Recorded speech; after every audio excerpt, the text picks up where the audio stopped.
Aw ni ɲantuma bi ye sibiri ye février kalo tile 7 san 2026 a y'aw bisimila Mali kunnafoni ka don kibaruya olu kɛnɛ kan.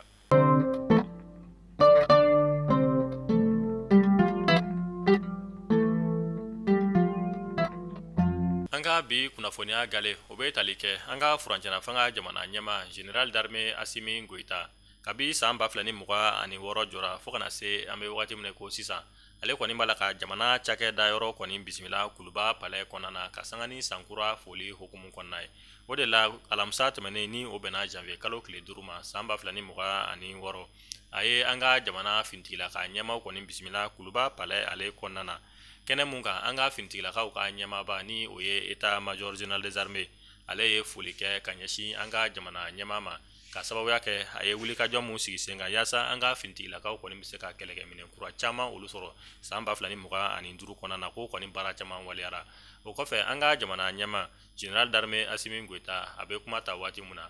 a ye foli ni tanuni kɛ ka ɲɛsin an ka finitigilakaw ma u bɛ wulikajɔ mun na yaasa basigi o bɛ se ka sabati an ka jamana ale kɔnɔna na ka tila ka tasibila kɛ ka ɲɛsin maa minnu ni olu kɔni bɔnɛna u ni na jamana lakanani sira fɛ ani fɛn min ye maa minnu kɔni jɔkina an bɛ wagati min na ko sisan finitigilaka kunda a ye foli kɛ ka ɲɛsin ni maa kofuta ninnu bɛɛ lajɛlen ma.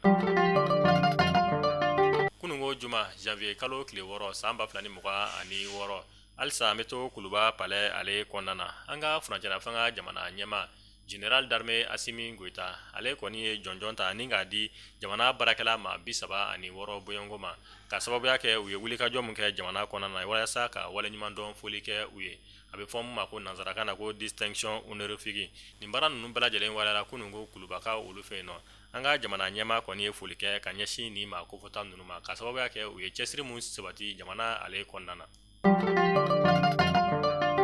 An bɛ taga Tomiyankaw olu fɛ yen nɔ kunnafoniya olu y'a jira k'a fɔ ko an bɛ wagati min na ko sisan taji kɔni sɔngɔ ka gɛlɛn yen kosɛbɛ hali ni o y'a sɔrɔ an ka jamana marayɔrɔ caman na taji kɔni bɛ ka feere sɔngɔ la sɔngɔ mun ni o fɔra an ka jamana marabaaw olu fɛ nka Tomiyankaw olu fɛ yen nɔ kunnafoniya olu y'a jira k'a fɔ k'an bɛ wagati min na ko sisan Tomiya ni a lamini taji kɔni sɔngɔ ka gɛlɛn kosɛbɛ ni marayɔrɔ kofɔta ninnu kɔnɔna na. Araba tɛmɛnen ni o bɛnna février kalo tile 4 ma san 2026 kunnafoniyaw y'a jira k'a fɔ ko dugutagalaw ka mobili 4 ni o bɛ tali kɛ minibisi de 4 na wagati mun na nin bolimafɛn 4 ninnu b'a la ka bɔ Gawokaw olu fɛ nɔ ni k'i kunda an sɔngo kan fɛn min ye maa maramafɛntigi bugunatigɛbali dɔw kɔni taara sira da nin bolimafɛn 4 ninnu ɲɛ ka kɔnɔmɔgɔ bɛɛ lajɛlen u ka nafolomafɛnw ani fo ka taa se u ka nafolo ma ka bɛɛ lajɛlen taraki u la nin waleya in kɛra nin maa kofɔta ninnu fɛ nɛgɛ kaɲa 13 wagati Gawo ale ni Ansongo ni ɲɔgɔn cɛ.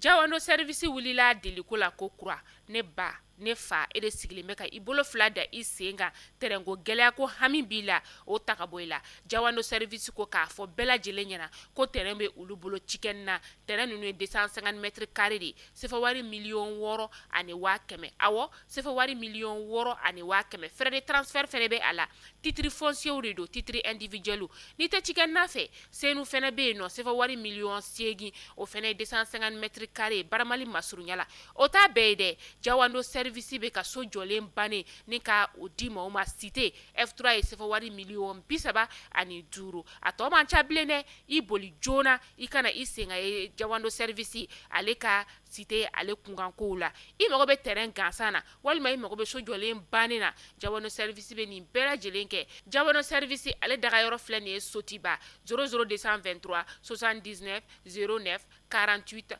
48 Jawando service kalikan de don ko san 2026 in na denbaya kelen so kelen. An ka jamana marabaaw ka ladala ɲɔgɔn ye mun bɛ kɛ n'a bɛ fɔ nanzarakan na ko conseil des ministres o kɛnɛ sigira Kulubakaw olu fɛ yen nɔ kunungo an ka jamana ɲɛmaa ale tun bɛ kɛnɛ kofɔta in kɔnɔna na u kɔni ye yɛlɛma don ko caman na u ye baara kura caman sigi sen kan a ye maa caman kɔni bila jɔyɔrɔ dɔw la o dɔ bɛ tali kɛ colonel major Dawuda Sangara an bɛ wagati min na ko sisan ale kɔni kɛra chef d'état major général adjoint de l'armée de terre ye o ye an ka finitigilakaw ka bolofara mun ɲɛsin bɛ duguma kɛlɛ ma ni a bɛ fɔ ma ko armée de terre Dawuda Sangara ale kɔni kɛra olu ka ɲɛmaa dangan ye an bɛ wagati min na ko sisan yani a k'a bila nin jɔyɔrɔ in na a tun ye fɛn min ye commandant de zone numéro 3 Kidali marabolo ale kɔnɔna na.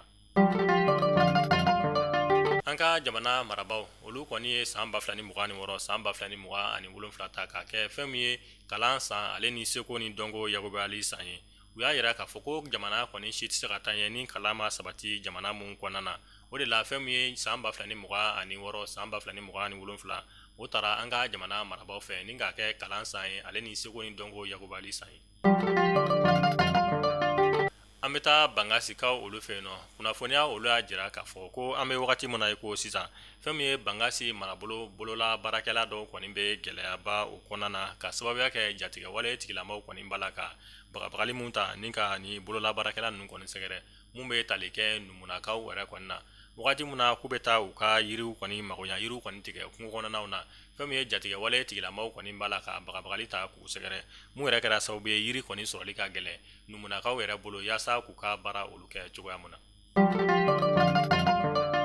An bɛ taa masinakaw olu fɛ yen nɔ kɛrɛnkɛrɛnnenya la masina dugu mun bɛ yen n'a bɛ wele ko kɔlɔngo toma kunnafoniyaw y'a jira k'a fɔ ko jatigɛwale tigilamaw kɔni taara bagabagali ta ni k'u ka kalanyɔrɔ kɔni sɛgɛrɛ k'u taara fɔ nin dugulamaw kɔni ye k'u ka kalanso kɔni datugu yanni wagati dɔ cɛ ko n'u seginna ka n'a sɔrɔ fɛn min ye nin kalanyɔrɔ kofɔta ninnu kɔni dayɛlɛnnen don k'u na masiba jigin nin ma kofɔta ninnu kan mun yɛrɛ kɛra jatigɛba ye nin dugulamaw bolo u bɛ wele bila an ka jamana marabaaw ma u ka fɛɛrɛ ni dabali kɛ yaasa fɛn min ye u ka kalanko o bɛ se ka sabati cogoya mun na.